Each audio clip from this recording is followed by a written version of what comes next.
Assalamualaikum warahmatullahi wabarakatuh. Salam sejahtera untuk kita semua. Perkenalkan, saya Lutfi Nur Hanifah, mahasiswa PPG Prajabatan gelombang 1 tahun 2023 dari Universitas Negeri Malang. Berikut merupakan kampanye praktik baik penerapan scaffolding pada Zone of Proximal Development atau biasa disebut dengan ZPD pada kelas 10 BDPB pada SMK PGRI 3 Malang dengan mata pelajaran perilaku konsumen. Video kali ini akan membahas 3 hal, yakni yang pertama adalah ringkasan intervensi terkait penerapan scaffolding pada Zone of Proximal Development. Yang kedua adalah pembelajaran dan replikasi terkait penerapan scaffolding pada Zone of Proximal Development. Dan yang ketiga adalah hasil yang dicapai terkait penerapan scaffolding pada Zone of Proximal Development. Masuk pada pembahasan video yang pertama, yakni intervensi penerapan scaffolding pada Zone of Proximal Development atau ZPD. Scaffolding merupakan metode praktik yang berdasarkan pada konsep Vygotsky tentang Zone of Proximal Development atau zona perkembangan terdekat.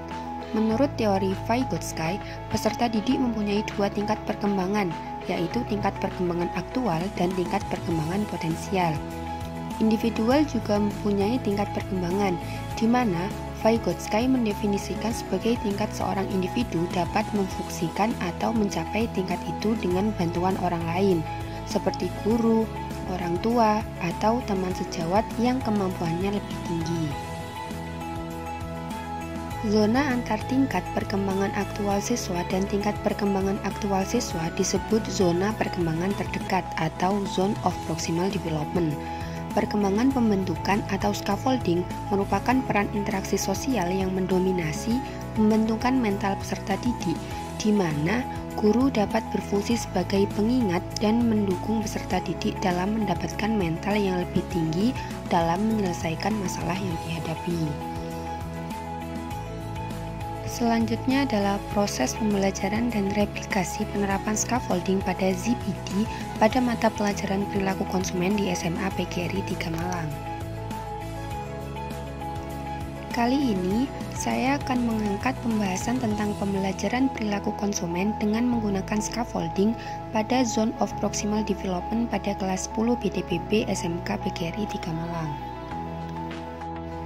Rancangan pembelajaran yang akan saya lakukan, yang pertama adalah menentukan kompetensi awal, di mana sebelum mempelajari materi perilaku konsumen, peserta didik terlebih dahulu harus mengenal dan mempelajari komunikasi dengan target pelanggan dengan baik. Yang kedua adalah menentukan model pembelajaran. Ada 3 model pembelajaran yang akan saya lakukan. Yang pertama adalah discovery learning, di mana pembelajaran dengan memberikan pengajaran pada peserta didik agar mampu menemukan pengetahuan yang disampaikan secara mandiri terhadap materi yang saya sampaikan. Yang kedua adalah problem based learning, di mana pembelajaran berdasarkan case study atau studi kasus, di mana siswa dapat menerapkan kemampuan dalam melakukan analisa terhadap suatu permasalahan dengan dikaitkan pada materi pembelajaran. Yang ketiga adalah project based learning, di mana aksi peserta didik agar mampu mengaplikasikan pengetahuan melalui praktik secara langsung dari pengetahuan yang telah disampaikan. Yang ketiga adalah menentukan media pembelajaran. Media pembelajaran yang akan saya berikan adalah LKPD. Yang keempat, menentukan metode pembelajaran. Metode yang dilakukan adalah metode diskusi, tanya jawab, dan scaffolding. Langkah pertama yang akan saya lakukan adalah memberikan pertanyaan pemantik.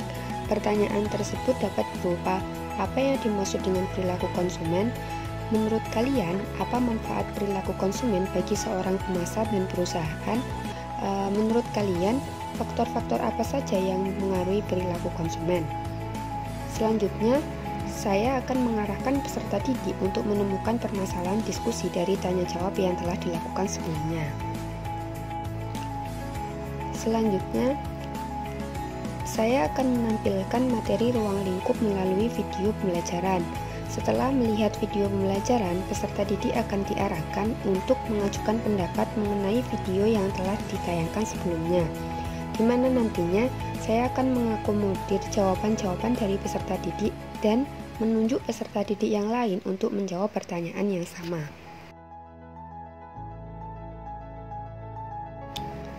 Langkah yang kedua adalah membentuk peserta didik menjadi beberapa kelompok dan mengerjakan LKPD masing-masing. Disinilah peran pendidik sebagai scaffolding untuk kelompok.